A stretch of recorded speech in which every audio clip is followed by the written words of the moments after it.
Hi guys, welcome back to our channel. இன்னைக்கு நம்ம கோதுமை அப்பம் எப்படி செய்யலாம்னு பார்க்கலாம் வாங்க. நம்ம கோதுமை அப்பம் செய்கிறதுக்கு இன்னைக்கு நான் 1/4 கிலோ அளவுக்கு கோதுமை மாவு ஒரு பாத்திரத்தில் எடுத்து வச்சுருக்கேன். 1/4 கிலோ அளவுக்கு கோதுமை மாவுக்கு 50 கிராம் ரவையை அதில் நம்ம சேர்த்துப்போம்.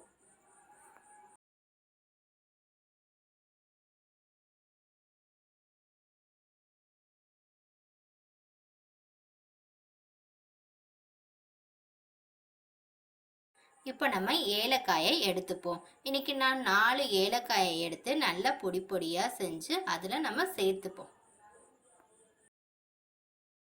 நம்ம சர்க்கரையை எடுத்துப்போம். இன்னைக்கு 1/4 கிலோ அளவு கோதுமை மாவுக்கு நான் இன்னைக்கு 1/4 கிலோ அளவு சர்க்கரையை சேர்த்துக்கிறேன்.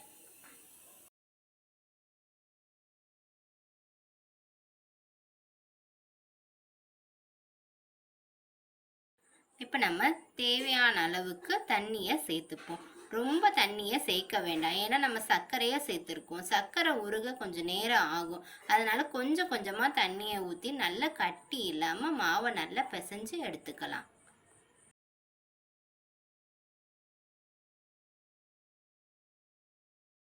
மாவு இந்த பதத்தில் இருந்தால் போதும்.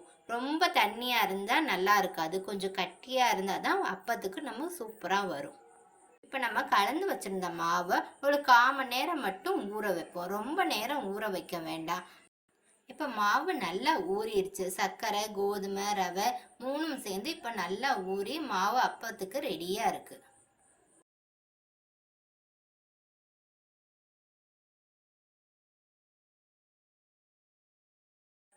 இப்போ நம்ம ஸ்டவ்வை ஆன் பண்ணிக்கலாம்.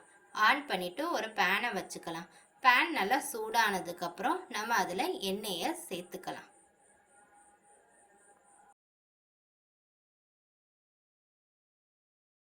எண்ணெய் நல்லா சூடானதுக்கப்புறம் நம்ம லோ ஃப்ளேம்லேயே வச்சுக்கலாம். ஹை ஃப்ளேமில் வைக்கும்போது அப்பம் கருகிரும். அதனால லோ ஃப்ளேம்லேயே வச்சு நம்ம அப்பத்தை ஊற்றிக்கலாம். இப்போ அப்பம் நல்லா சூப்பராகவே உப்பி வருது. நம்ம அடுப்பை லோ ஃப்ளேம்லேயே வச்சுட்டு நல்லா பொன்னிறம் ஆகிற வரைக்கும் இந்த பக்கம் அந்த பக்கம் நல்லா திருப்பி போட்டு எடுத்துப்போம்.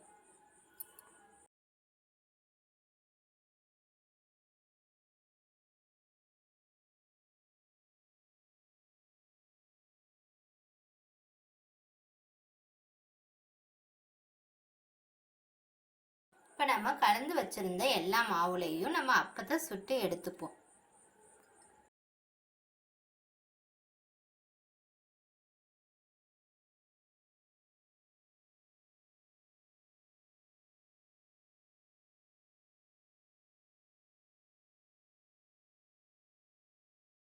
அப்பம் சூப்பராகவே ரெடி ஆயிருக்கு. நம்ம வீட்டில் இருக்கிற பொருளை வச்சு நம்ம ஈஸியாக இந்த அப்பத்தை செஞ்சிடலாம். அப்போ ரொம்பவே சாஃப்டாக சூப்பராக இருக்கும். நீங்களும் வீட்டில் இதை ட்ரை பண்ணி பாருங்கள். எங்கள் சேனலுக்கு லைக் பண்ணுங்கள், ஷேர் பண்ணுங்கள், கமெண்ட் பண்ணுங்கள், சப்ஸ்கிரைப் பண்ணுங்கள்.